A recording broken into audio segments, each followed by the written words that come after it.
Hello, this is Ben at Fitness Beyond 50, and this segment is about the dark side of depression or bipolar that a lot of people don't want to share. They want to sweep it under the carpet. As you know, I just recently did one on bipolar, disorder. But what I want you to know is that there's this dark side to it that uh, I believe this is where people get stereotyped, or where people will definitely run away from you.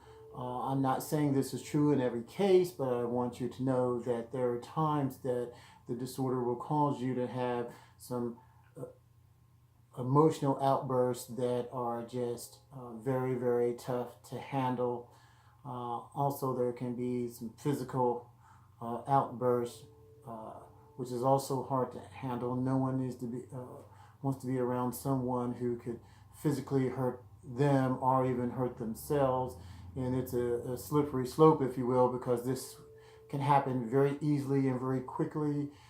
There's these uh, triggers. I mean, triggers to the point where if I was thinking that you were insulting my intelligence, or if I thought that you told me you were caught by this train and that's why you were 45 minutes late. People who have severe depression or bipolar disorder, you tend to take things and you can twist them around and make them so much worse than what they are. The other side to that is that you actually could be right. A person sometimes could be trying to manipulate someone that has the disorder and turn around and say, oh, it's only because you're having a bipolar episode. So that's where it gets very, very tricky. But just be advised that that dark side is that one moment we can be great and the next moment all hell will break loose. That is normal for the disorder.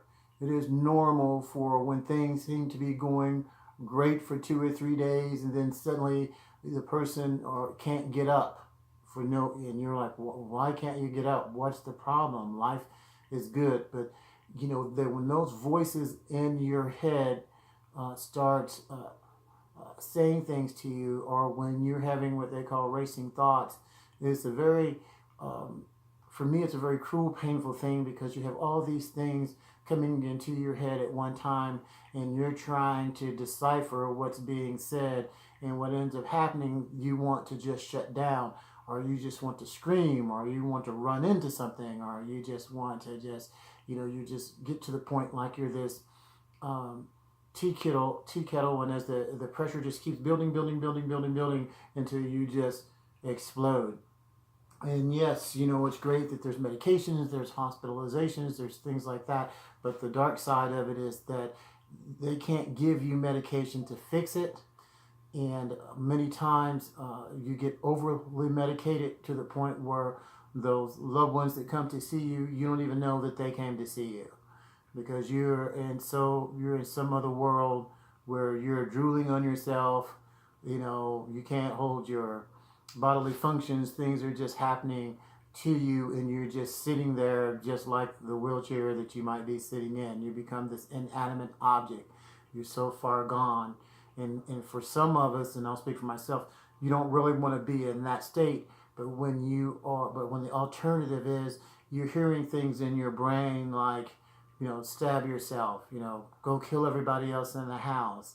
Um, you think things are just so far fetched that everybody's out to get you, so you might as well just make a list of these people and start taking them out one by one. You'll think things such as, hey, you know what? Maybe you start really downgrading yourself, where I'm no good, nobody wants me, nobody loves me, I don't count.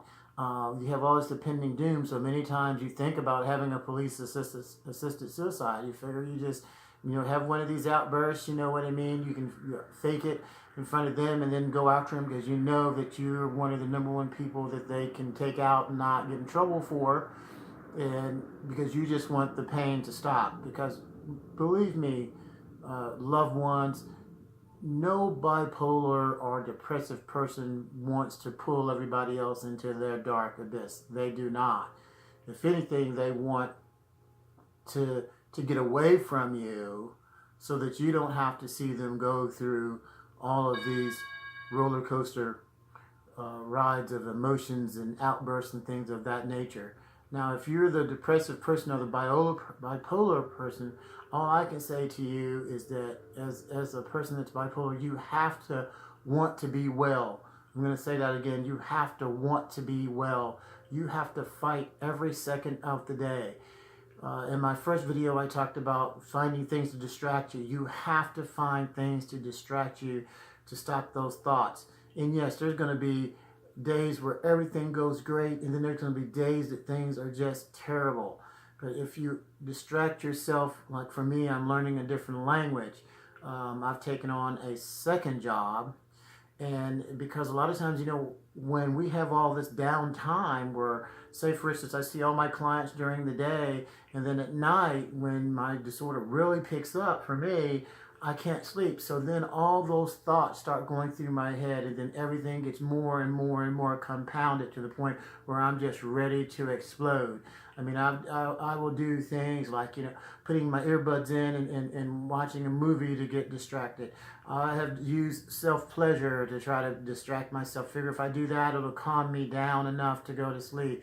I've done additional exercise to try to help me. And I want you to know that you can try all these different positive entities in order to try to make yourself feel better, including your medication, and it can still miss the mark.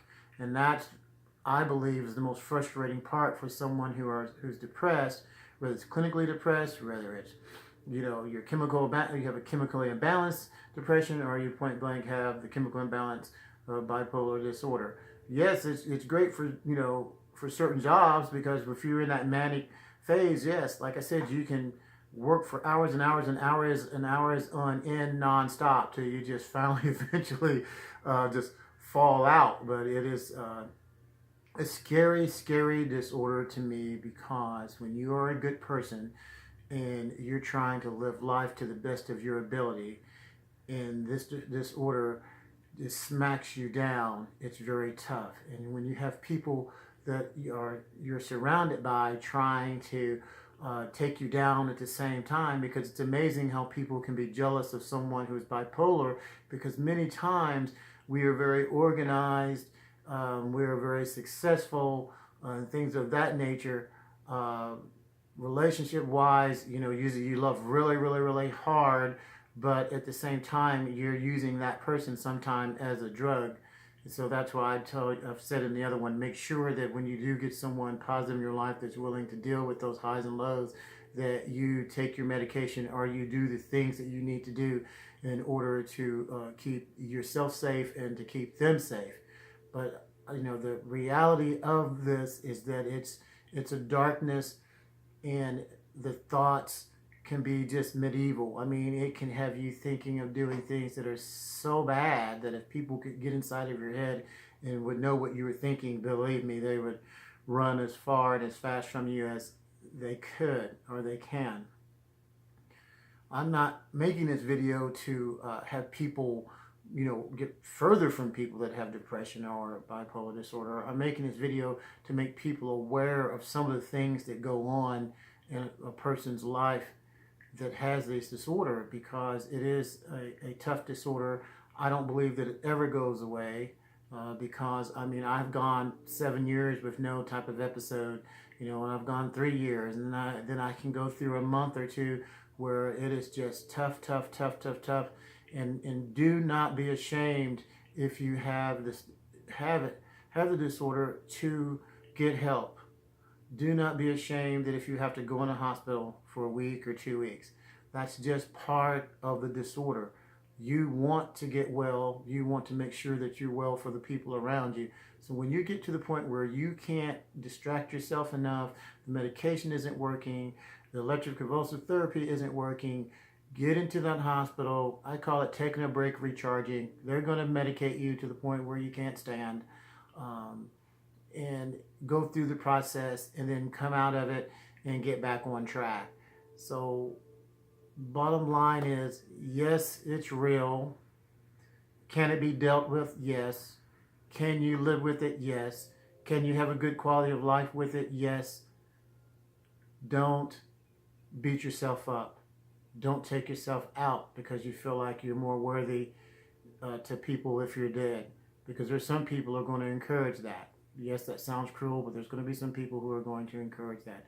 There's going to be people who will take advantage of you because you're a depressed or bipolar person. They're going to tell you everything that you want to hear, and especially if they're trying to tap into that sexual part that you have because you're an attractive person. So they're going to tell you anything because they feel like they can take advantage of you, and no one's going to ever believe you because you're crazy. You know, according to them, you're crazy. You're not crazy. You have a disorder. It can be dealt with. Don't give in to it. I'm going to say that again. Don't give in to it because it's very easy to do that. Fight, fight, fight, my brothers and sisters. Fight, fight, fight, my brothers and sisters. Because you are worthy. You're beautiful inside and out. You're God's children. And He is there for you. And I am there for you. Leave your comments below. Let's talk about this. Let's see if we can find different coping skills. Let's share different coping skills below. And let's have a great quality of life. Don't forget to exercise. One of the number one things that will help you if you have depression or bipolar, get you some exercise in. Okay, it will make a world of difference. This has been at Fitness Beyond 50 saying have a blessed day.